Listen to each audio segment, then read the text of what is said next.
बलराम, जिन्हें बलभद्र और हलधर के नाम से भी जाना जाता है, भारतीय धर्मग्रंथों में एक महान योद्धा, धर्मपरायण व्यक्ति और भगवान श्री कृष्ण के बड़े भाई के रूप में प्रसिद्ध हैं। वे भगवान विष्णु के अंशावतार थे और शेषनाग के अवतार माने जाते हैं।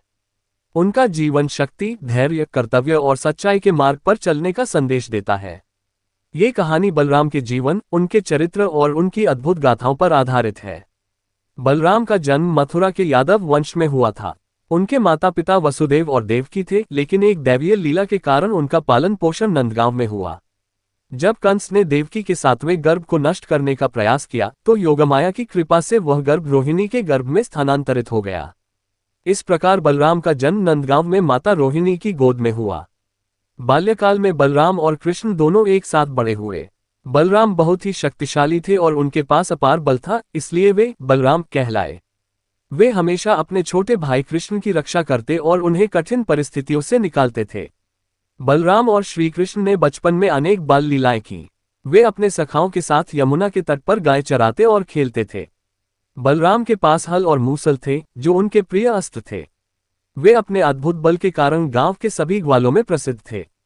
जब कंस ने पूतना नामक राक्षसी को कृष्ण को मारने के लिए भेजा, तो कृष्ण ने उसे मार दिया। इस दौरान बलराम सदैव उनके साथ रहते और उनकी सहायता करते। बलराम ने अपने भाई कृष्ण के साथ मिलकर धेनुकासुर नामक असुर का वध किया। धेनुकासुर एक राक्षस था जो गधे का रूप धारण करके ताड़वन में उत्पात मचा रहा था। जब बलराम ने उसे पकड़कर जोर से घुमाया और जमीन पर पटक दिया, तो वह मर गया। कालिया नाग ने यमुना नदी को विषैला बना दिया था। श्री कृष्ण ने उसके फनों पर नृत्य करके उसे पराजित कर दिया। इस समय बलराम तट पर खड़े होकर सभी ग्वालों और माता यशोदा को सांत्वना देते रहे। वे सदैव अपने भाई की रक्षा और सहायता के लिए तत्पर रहते थे। बलराम और कृष्ण को उनकी शिक्षा गुरु संदीपनी मुनि के आश्रम में प्राप्त हुई। यहाँ उन्होंने वेद, शास्त्र, युद्ध विद्या और नीति का अध्ययन किया। बलराम विशेष रूप से गदा युद्ध और हलयुद्ध में निपुण थे। उनकी गदा विद्या अजेय थी। बलराम महाभारत युद्ध में एक महत्वपूर्ण व्यक्ति थे। वे कौरवों और पांडवों दोनों से समान रूप से प्रेम करते थे। वे दुर्योधन और भीम दोनों के गदा युद्ध के गुरु थे। जब महाभारत युद्ध छिड़ा, तो बलराम ने युद्ध में भाग न लेने का निर्णय किया और तीर्थयात्रा पर चले गए। महाभारत युद्ध के अंतिम चरण में भीम और दुर्योधन के बीच भयंकर गदा युद्ध हुआ। बलराम जब तीर्थयात्रा से लौटे, तो उन्होंने इस युद्ध को देखा। वे दुर्योधन के समर्थक थे, क्योंकि दुर्योधन ने उनके ही द्वारा सिखाई गई गदा विद्या में निपुणता हासिल की थी। जब भीम ने दुर्योधन की जंघा पर प्रहार किया, तो बलराम अत्यंत क्रोधित हो गए। वे भीम को मारना चाहते थे, लेकिन श्री कृष्ण ने उन्हें शांत किया और समझाया कि यह युद्ध का नियम था।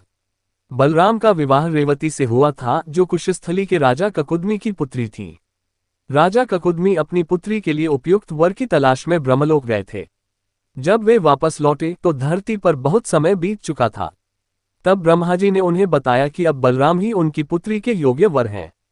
बलराम ने रेवती से विवाह किया और वे उनके साथ द्वारका में निवास करने लगे। यदुवंश के नाश के बाद बलराम द्वारका से समुद्र तट पर चले गए।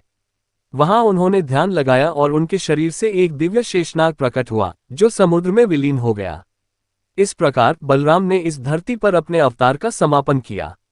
बलराम केवल एक योद्धा ही नहीं, बल्कि आदर्श भाई, न्यायप्रिय गुरु और महान योद्धा थे। उनका जीवन हमें सिखाता है कि शक्ति का उपयोग सत्य और धर्म की रक्षा के लिए किया जाना चाहिए। उनका नाम आज भी इतिहास में अमर है और वे सभी के लिए प्रेरणा स्रोत बने हुए हैं।